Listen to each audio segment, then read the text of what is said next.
आज हम लोग टॉप 30 क्वेश्चन हिंदी लैंग्वेज के देखेंगे जो सीटेट में बहुत ही महत्वपूर्ण है। पहला क्वेश्चन दिया गया है, एक बच्चा जब गणित की समस्या हल करता है तो वह केवल संख्याओं को जोड़ने घटाने तक सीमित नहीं रहता, बल्कि यह भी सोचता है कि अगर मैं इस संख्या को बदल दूं तो परिणाम कैसे बदलेगा। अर्थात वह अपने माइंड में कल्पना कर रहा है, अमूर्त चिंतन कर रहा है कि अगर इस सवाल को बदल दें, इस वर्ड को बदल दें तो इसका असर क्या पड़ेगा, परिणाम पर इसका असर कुछ पड़ेगा कि नहीं पड़ेगा, वह अपने मन में ही विचार कर रहा है। तो यह संज्ञानात्मक अवस्था का कौन सा संकेत है, अर्थात कौन सी अवस्था है, जो कि यह प्रश्न जीन पियाजे से लिया गया है। तो पहला ऑप्शन दिया गया है कि ठोस संक्रियात्मक अवस्था, जिसे हम मूर्त संक्रियात्मक अवस्था कहते हैं, जो प्रत्यक्ष देख के अवस्था का पता लगाते हैं, वो मूर्त संक्रियात्मक अवस्था के अंतर्गत आता है। दूसरा दिया गया है पूर्व संक्रियात्मक अवस्था, संक्रिया से पहले की अवस्था, औपचारिक संक्रियात्मक अवस्था, और चौथा दिया गया है संवेदी कामक अवस्था, जिसका कार्यकाल या समय होता है 0 से 2 वर्ष संवेदी गामक का, और पूर्व का होता है 2 से 7, और ठोस का होता है 7 से 11, औपचारिक संक्रियात्मक अवस्था का होता है 11 से ऊपर, 11 से 21 माना जाता है। वैसे किशोरावस्था का अवस्था भी होता है 11 से 21।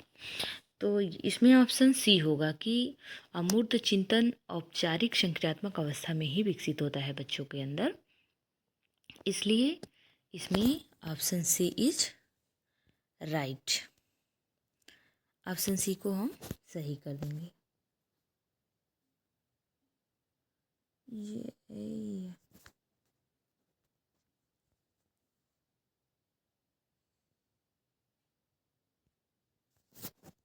इसमें ऑप्शन सी सही हो जाएगा।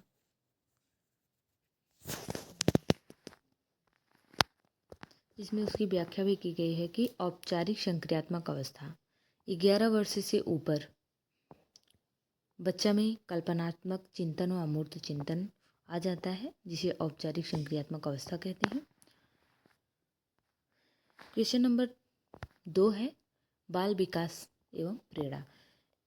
एक शिक्षक बच्चों को पढ़ाते समय कहता है, यदि तुम यह कार्य पूरा करोगे तो तुम्हें सितारा मिलेगा। यह किस प्रकार की प्रेरणा है, जिसे बच्चों को प्रोत्साहित किया जा रहा है कि अगर यह कार्य करोगे, जिसे पहले बच्चों को हम लोग आज भी हैं, बच्चों को प्रोत्साहित करते हैं कि अगर ये काम करोगे तो मैं तुमको चॉकलेट दूंगा, ये काम करोगे तो ये बाजार लेवा चलूँगा, मेला दिखाऊंगा। कोई भी ऐसे शिक्षक भी कह रहा है कि अगर तुम लोग यह कार्य पूरा करोगे तो मैं तुम्हें सितारा दूंगा। तो यह किस प्रकार की प्रेरणा है? पहला आंतरिक प्रेरणा, दूसरा बाह्य प्रेरणा, तीसरा आत्म प्रेरणा, और चौथा है रचनात्मक प्रेरणा। तो इसमें अगर बाह्य रूप से प्रोत्साहित किया जा रहा है, बच्चों के अंदर मोटिवेट किया जा रहा है कि ये कार्य करोगे तो मैं ऐसा करूँगा, तो यह एक प्रकार से बाह्य प्रेरणा होगी। कि बाहरी प्रेरणा, बच्चे इस चीज़ को देखकर उस कार्य को करने जाएंगे कि मैं ये करूँगा तो मुझे यह चीज़ मिलेगी। एक प्रकार से यह बाह्य प्रेरणा के अंतर्गत आएगी। अब अगला देख लेते हैं क्वेश्चन नंबर 3। इसमें इसकी व्याख्या भी है कि सितारा या पुरस्कार बाहरी कारक होते हैं। आंतरिक प्रेरणा में बच्चा स्वयं सीखने की इच्छा से प्रेरित होता है। तीसरा है भाषा शिक्षण, द्वितीय भाषा अधिगम। एक बच्चा घर पर हिंदी बोलता है लेकिन विद्यालय में अंग्रेजी सीख रहा है। शिक्षक उसे हिंदी के शब्दों से अंग्रेजी के शब्द जोड़कर सिखाता है। यह किस सिद्धांत का अनुप्रयोग है? तो आप लोग एक चीज़ सुने होंगे, अधिगम का स्थानांतरण। स्थानांतरण का मतलब यह होता है कि जो चीज़ें हम पहली कक्षा में सीख चुके हैं, या फिर कक्षा की बात ही ना, जैसे साइकिल चलाना, मोटरसाइकिल चलाना, कार चलाना आदि चीज़ें जो हम पहले से सीखे हैं, अगर दूसरी चीज़ सीखने में वो सहायक हो रही है, जैसे अगर पहले से साइकिल चलाए हैं तो अगर मोटरसाइकिल चलाएंगे तो वह उसमें सहायक होगी।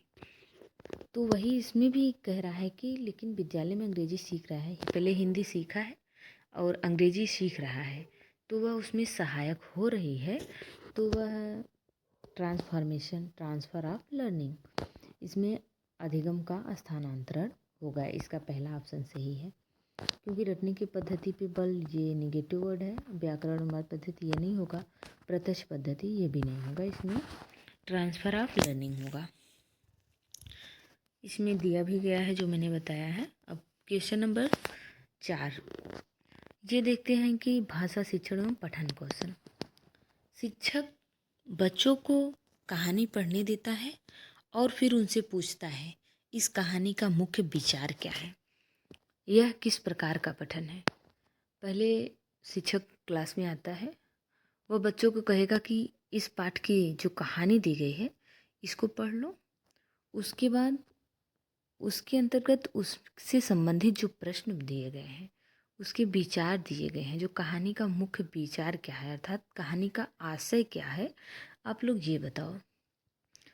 तो वह किस प्रकार का पठन होगा पूछा गया है क्वेश्चन में। तो पहला है गहन पठन, दूसरा है सरसरी पठन, तीसरा विशिष्ट पठन, चौथा है मौन पठन। तो इसमें जाहिर सी बात है, बच्चा अगर कोई कहानी पढ़ेगा तो वह गहन अध्ययन करेगा, तभी वह जान पाएगा कि इसका आशय क्या है, अर्थात ये कहानी कहना क्या चाहती है, किस चीज़ के बारे में यह लिखी गई है।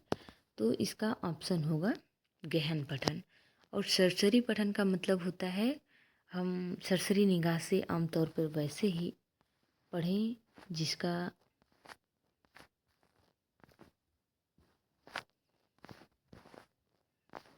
इसमें सरसरी पठन का भी दिया गया, इस मीनिंग में केवल सतही दृष्टि से पढ़ा जाता है। पांचवा है कि भाषा शिक्षण लेखन कौशल। शिक्षक बच्चों को कहता है आज तुम अपनी गांव का वर्णनात्मक अनुच्छेद लिखो। शिक्षक बच्चों को कहता है कि आज तुम अपने गांव का वर्णनात्मक अनुच्छेद लिखो। यह किस प्रकार का लेखक है, रचनात्मक लेखक, कार्यात्मक लेखन, आलोचनात्मक लेखन, यांत्रिक लेखन। तो अगर किसी बच्चों को प्रेरित किया जा रहा है कि गांव का वर्णनात्मक अनुच्छेद लिखो या अपने आसपास का वर्णनात्मक अनुच्छेद लिखो, तो एक प्रकार से वह क्रिएटिव टाइप का होगा बच्चा, अपने मन में कल्पना चिंतन करेगा कि मेरे गांव का माहौल क्या है, गांव के लोग कैसे हैं, उसमें हर एक चीज़ दर्शाना पड़ेगा। इसलिए यह रचनात्मक लेखन के अंतर्गत आएगा, क्योंकि वैसे भी विद्यालय शिक्षा में रचनात्मक लेखन का अधिक महत्व दिया गया है। इसमें दिया गया रचनात्मक शिक्षक, यहाँ बच्चा स्वयं की कल्पना और अनुभव से सीख रहा है। कार्यात्मक लेखन में आवेदन पत्र, नोटिस आदि आते हैं। अब क्वेश्चन नंबर 6 है भाषा शिक्षण और मूल्यांकन से। एक शिक्षक बच्चों को मौखिक रूप से प्रश्न पूछता है और तुरंत प्रतिक्रिया देता है, यह किस प्रकार का मूल्यांकन है। प्रारूपिक मूल्यांकन, फॉर्मेटिव मूल्यांकन जिसे फॉर्मेटिव असेसमेंट कहते हैं, तीसरा है संपूर्ण मूल्यांकन, चौथा है निदात्मक मूल्यांकन, पांचवा है वो तीसरा निदात्मक है, चौथा मानकीकृत है। तो इसमें पूछा क्या गया कि एक शिक्षक बच्चों को मौखिक रूप से प्रश्न पूछता है और तुरंत प्रतिक्रिया देता है, यह किस प्रकार का मूल्यांकन है। कोई प्रश्न पूछेगा उसके बाद प्रतिक्रिया देगा तो यह प्रारूपिक मूल्यांकन होगा। और 7वां क्वेश्चन है कि शिक्षक बच्चों को वाक्य देता है, ये भाषा और व्याकरण से संबंधित है। शिक्षक बच्चों को वाक्य देता है, राम ने आम खाया, और कहता है इसमें कर्ता, क्रिया और कर्म पहचानो, यह किस प्रकार की गतिविधि है। ऑप्शन है संरचनात्मक व्याकरण, पारंपरिक व्याकरण, संप्रेषणात्मक व्याकरण, रचनात्मक व्याकरण। तो अगर कोई शब्द वाक्य दिया गया है और उसमें से कर्ता, क्रिया, कर्म को पहचानना है तो वह एक प्रकार का पारंपरिक व्याकरण होगा। इसमें ऑप्शन नंबर 20 सही होगा। इसमें दिया भी गया है पारंपरिक व्याकरण में वाक्य के अंगों की पहचान करी जाती है। संप्रेषणात्मक में भाषा के प्रयोग पर बल दिया जाता है। इसमें 8वां क्वेश्चन है, भाषा और शब्दावली से है। शिक्षक बच्चों को कहता है शब्द, कोई शब्द है जल। जल के पर्यायवाची लिखो। यह है किस भाषा कौशल को विकसित करेगा। यह आप लोग बता भी सकते हैं, शब्द भंडार से विकसित करेगा, क्योंकि पठन कौशल है नहीं, श्रवण कौशल है नहीं। बच्चों को अगर पर्यायवाची, विलोम शब्द, ये सब शब्द भंडार से ही विकसित होंगे। क्वेश्चन नंबर 9, भाषा शिक्षण, जो एनसीएफ 2005 से पूछा गया है। एनसीएफ के अनुसार भाषा शिक्षण में बच्चों को केवल व्याकरण नियम याद कराने के बजाय उन्हें भाषा का प्रयोग करने के अवसर देना चाहिए। यह किस दृष्टिकोण को दर्शाता है। संप्रेषणात्मक दृष्टिकोण को, व्याकरण अनुवाद दृष्टिकोण को, रटने की दृष्टि से, और चौथा है कि शिक्षक केंद्रित दृष्टिकोण। तो आप लोग देख सकते हैं कि शिक्षक केंद्रित तो है नहीं, क्योंकि बाल केंद्रित शिक्षा आजकल हो गई है। और जो सी ऑप्शन है, रटने की दृष्टि, ये निगेटिव वर्ड है। व्याकरण अनुवाद, ये भी निगेटिव है, टैग वर्ड है। और पहला है संप्रेषणात्मक दृष्टिकोण, ये बिल्कुल सही है कि संप्रेषण, बच्चों को आपस में संप्रेषण करना चाहिए, उसके माध्यम से बच्चों को शिक्षा दी जानी चाहिए। क्वेश्चन नंबर 10 है, भाषा शिक्षण और बाल भाषा से। एक बच्चा बोलते समय कहता है मैं स्कूल गया था, लेकिन लिखते समय लिखता है मैं स्कूल गया था। 2 बार लिखा। पहले बोलता है मैं स्कूल गया था, लेकिन लिखते समय वो जब कॉपी पे हैंड राइटिंग लिख रहा है तो वह लिखा मैं स्कूल गया था। यह किस प्रकार की त्रुटि है। अति सामान्यीकरण, रटने की त्रुटि, व्याकरण अनुवाद की त्रुटि, स्मृति की त्रुटि। तो इसमें होगा कि मैं स्कूल गया था, अति सामान्यीकरण, रटने की। इसमें स्मृति त्रुटि तो नहीं होगा, व्याकरण त्रुटि भी नहीं होगा, रटने पे भी ये रट के थोड़ी ना बता रहा है। ये अति सामान्यकरण है कि अति सामान्य है कि 2 बार लिख दिया गया है, इसलिए आपका नंबर ए सही होगा। बच्चा नियम को अत्यधिक लागू कर देता है। भाषा अधिगम्य या सामान्य त्रुटि मानी जाती है। भाषा अधिगम या त्रुटि विश्लेषण, एक बच्चा लिखते समय बार बार मैं स्कूल जाता हूँ और मैं स्कूल जाता है, मैं स्कूल जाता है लिखता है। यह किस प्रकार की त्रुटि है। व्याकरणिक त्रुटि है, ध्वन्यात्मक त्रुटि है, वर्तमान त्रुटि है, अर्थगत त्रुटि है। इसमें पहला ऑप्शन होगा कि व्याकरणिक त्रुटि है। क्वेश्चन नंबर 12 है कि भाषा शिक्षण एवं पठन।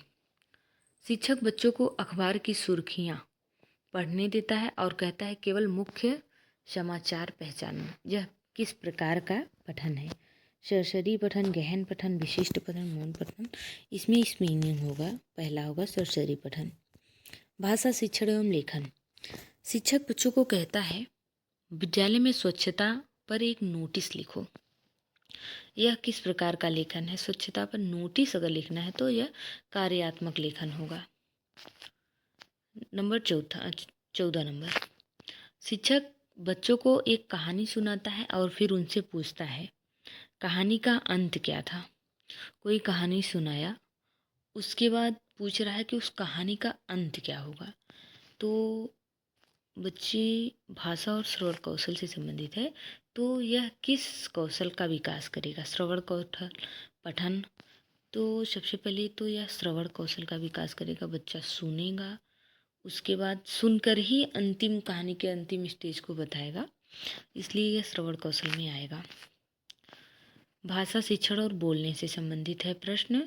शिक्षक बच्चों को कहता है आज तुम सब अपने पसंदीदा त्योहार पर 2 मिनट बोलोगे। यह किस प्रकार की गतिविधि है। पहला है मौखिक अभिव्यक्ति, दूसरा है मौन पठन, तीसरा व्याकरण अभ्यास, चौथा है शब्दावली। इसमें ऑप्शन तो बहुत अच्छे दिए गए हैं कि इसमें से कि आज तुम सब अपने पसंदीदा त्योहार पे 2 मिनट बोलोगे। जैसे असेंबली में सभी बच्चे उपस्थित हैं या फिर कक्षा में ही सभी बच्चे उपस्थित हैं, तो शिक्षक के मूड में एक विचार आया कि आज बच्चों से क्यों ना उनके पसंदीदा त्योहार के बारे में 2 शब्द बुलवाया जाए। देखते हैं कौन बच्चा कैसा बोलता है। तो उसमें पहला है कि मौखिक अभिव्यक्ति विकसित करेगा, या मौन पठन को की गतिविधि को बताएगा, या व्याकरण अभ्यास की शब्दावली विस्तार को। इसमें अगर बच्चा अभिव्यक्ति द्वारा बताएगा तो मौखिक अभिव्यक्ति द्वारा ही भाषण देगा। तो इसमें पहला ऑप्शन हो जाएगा कि मौखिक अभिव्यक्ति। Question number 16। एक बच्चा, ये भाषा शिक्षण और द्विभाषिकता से आधारित क्वेश्चन है। एक बच्चा घर पर उर्दू बोलता है और विद्यालय में हिंदी सीख रहा है। शिक्षक उसे दोनों भाषाओं के समान शब्दों की सूची बना देता है। यह किस सिद्धांत का उदाहरण है? एक बच्चा है, घर पर उर्दू बोलता है, विद्यालय में हिंदी सीख रहा है। शिक्षक उसे दोनों भाषाओं के समान शब्दों की सूची बनाता है। जैसे अपना हिंदी में अपना लिखेगा, उर्दू में भी अपना लिखेगा, लेकिन वो उर्दू भाषा में रहेगा। जिसे विद्यार्थी लिख रहा है, हिंदी में विद्यार्थी लिखेगा, उर्दू में भी विद्यार्थी लिखेगा। तो वो लिस्ट बना के दे रहा है शिक्षक।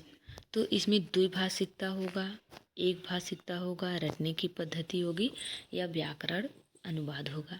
तो इसमें जाहिर सी बात है बाइलिंगुअल होगा, कि बच्चा द्विभाषी होगा। बच्चे को दो भाषी सीखने में अध्यापक मदद कर रहे हैं, इसके फोल्डिंग दे रहे हैं। तो अगला क्वेश्चन है 70 नंबर है, भाषा शिक्षण और मूल्यांकन से संबंधित प्रश्न है। शिक्षक बच्चों को परीक्षा में निबंध लिखने देता है और उनके आधार पर अंक देता है। यह किस प्रकार का मूल्यांकन है?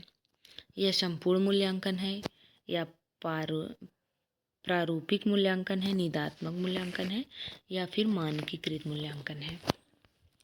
तो बच्चा परीक्षा में निबंध लिखने देता है, तो बच्चों को परीक्षा में निबंध लिखने देता है और उसके आधार पर अंक देता है। तो यह संपूर्ण मूल्यांकन होगा, क्योंकि परीक्षा जब होती है, कॉपी चेक होता है, तो उसका संपूर्ण मूल्यांकन किया जाता है। इसलिए यह समेटेटिव असेसमेंट होगा। क्वेश्चन नंबर 18 है, भाषा शिक्षण और व्याकरण से संबंधित है। शिक्षक बच्चों को कहता है, वाक्य को नकारात्मक रूप में बदलो। यह किस प्रकार का अभ्यास है? भावात्मक है, रचनात्मक, संरचनात्मक, संप्रेषणात्मक? शिक्षक बच्चों को कहता है वाक्य को नकारात्मक रूप में बदलो, तो यह होगा संरचनात्मक वाक्य, कि बच्चा अपने दिमाग उसमें लगाएगा कि इस वाक्य को कैसे निगेटिव बनाया जाए। क्वेश्चन नंबर 19 है कि भाषा शिक्षण शब्दावली। शिक्षक बच्चों को कहता है, कोई शब्द है सुंदर के विपरार्थक लिखो, अर्थात विलोम लिखो। सुंदर का विलोम, यह किस कौशल का विकास? शब्दावली विस्तार का, पठन, लेखन, श्रवण कौशल का? तो ये होगा शब्दावली विस्तार। इस प्रकार के क्वेश्चन अभी हमने आगे देखा था, जल वाला। और इसमें होगा 20 नंबर का होगा भाषा शिक्षण बाल भाषा से संबंधित क्वेश्चन है। एक बच्चा बोलते समय कहता है, मैंने खाना खाया, लेकिन लिखते समय लिखता है, मैंने खाना खाया खाया। इस प्रकार का क्वेश्चन अभी ऊपर देख चुके हैं, तो इसमें जाहिर सी बात है अतिसामान्यीकरण त्रुटि होगी। क्वेश्चन नंबर 21 है, भाषा और पठन से भाषा शिक्षण और पठन से। शिक्षक बच्चों को कहता है, पाठ में से केवल तिथियां और संख्याएं पहचानो। यह किस प्रकार का पठन है? शिक्षक बच्चों को कहता है, कोई पाठ है, इसमें से तिथि और संख्या पहचानो। विशिष्ट पठन, सरस्वती पठन, इसमें पठन, गहन पठन, मौन पठन। तो इसमें विशिष्ट पठन होगा कि कौन कौन सी संख्याएं दी गई हैं, पाठ में से केवल तिथि और संख्या पहचानना है, तो विशिष्ट पठन के अंतर्गत आएगा। क्वेश्चन नंबर 22, भाषा शिक्षण एवं लेखन। शिक्षक बच्चों को कहता है, अपने मित्र को पत्र लिखो। यह किस प्रकार का लेखन? कार्यात्मक लेखन है, रचनात्मक है, आलोचनात्मक है, कि भावात्मक है? इसमें कार्यात्मक लेखन। अगर किसी को पत्र लिखना है तो कार्यात्मक लेखन के अंतर्गत आएगा। नंबर 23 है, भाषा शिक्षण एवं श्रवण। शिक्षक बच्चों को कविता सुनाता है और कहता है, कविता में प्रयुक्त अलंकार पहचानो। यह किस कौशल का विकास करता है? यह श्रवण प्लस आलोचनात्मक चिंतन, पठन कौशल, लेखन कौशल का व्यक्ति पहले कविता सुनाएगा और उसके बाद कविता में प्रयुक्त अलंकार पहचानना है। तो ये होगा ऑप्शन नंबर इस, श्रवण प्लस आलोचनात्मक चिंतन। बच्चा सुनेगा, उसके बाद चिंतन करेगा कि क्वेश्चन में, इस कहानी में अलंकार कौन सा है, इसलिए ऑप्शन नंबर ए सही होगा। शिक्षक भाषा शिक्षण और बोलने से संबंधित प्रश्न है। शिक्षक बच्चों को कहता है, आज तुम सब एक वाद विवाद प्रतियोगिता में भाग लोगे। वाद विवाद प्रतियोगिता में भाग लोगे, तो यह किस प्रकार की गतिविधि है? इसमें ऑप्शन दिया गया है।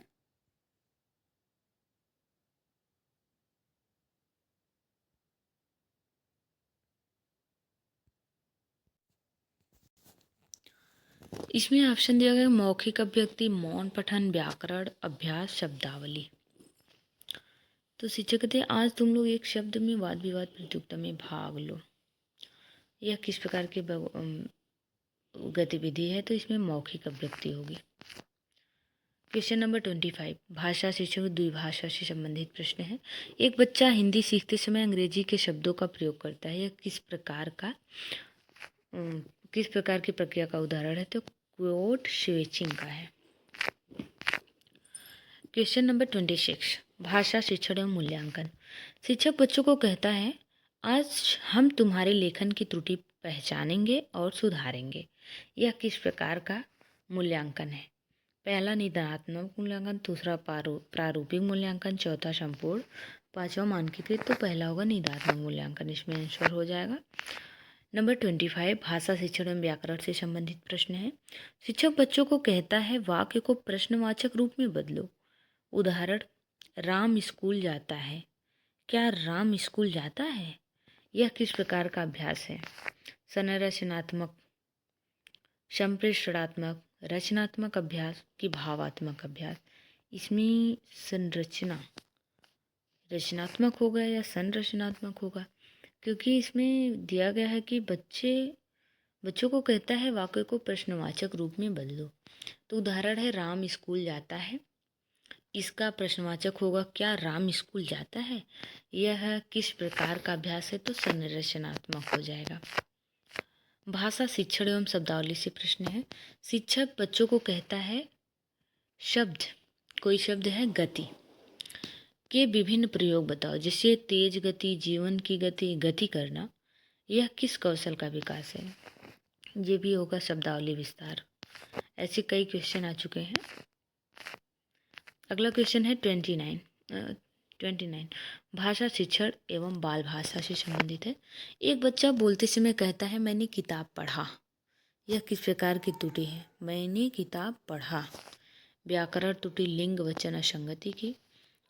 वर्तनी त्रुटि है, ध्वन्यात्मक त्रुटि है, या अर्थगत त्रुटि है, या व्याकरण त्रुटि होगी। इसका ऑप्शन नंबर ए सही होगा। क्या यहाँ क्रिया का लिंग गलत प्रयोग हुआ है? सही रूप से पढ़ी होनी चाहिए। क्वेश्चन नंबर 30 है, जो कि लास्ट क्वेश्चन है। भाषा शिक्षण एनसीएफ 2023 दृष्टिकोण।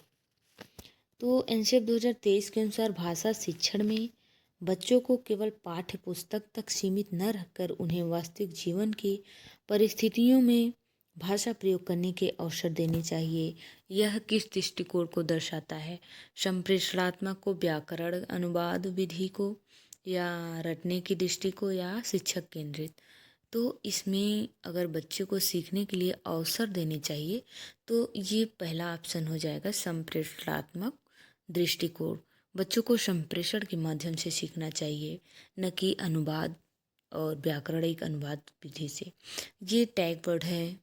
रटने रोड लर्निंग कभी नहीं सीखने देना चाहिए। ये भी टैग वर्ड है। शिक्षक केंद्रित शिक्षा नहीं रही, बाल केंद्रित शिक्षा हो गई है। बालक को भगवान का रूप माना गया है शिक्षा में, इसलिए आज की हमारी शिक्षा बाल केंद्रित शिक्षा हो गई है। ये रहे हमारे 30 क्वेश्चन हिंदी के, जो आप लोगों को अच्छे से समझ में भी आ गए होंगे। ऐसे ही क्वेश्चन हिंदी में पूछे जाते हैं। तो आज का ये सेक्शन कैसा लगा आप लोग ज़रूर बताइएगा कमेंट बॉक्स में, और आगे ऐसे हमारे चैनल को लाइक सब्सक्राइब करते रहिएगा ताकि मेरा मोटिवेशन भी बढ़े।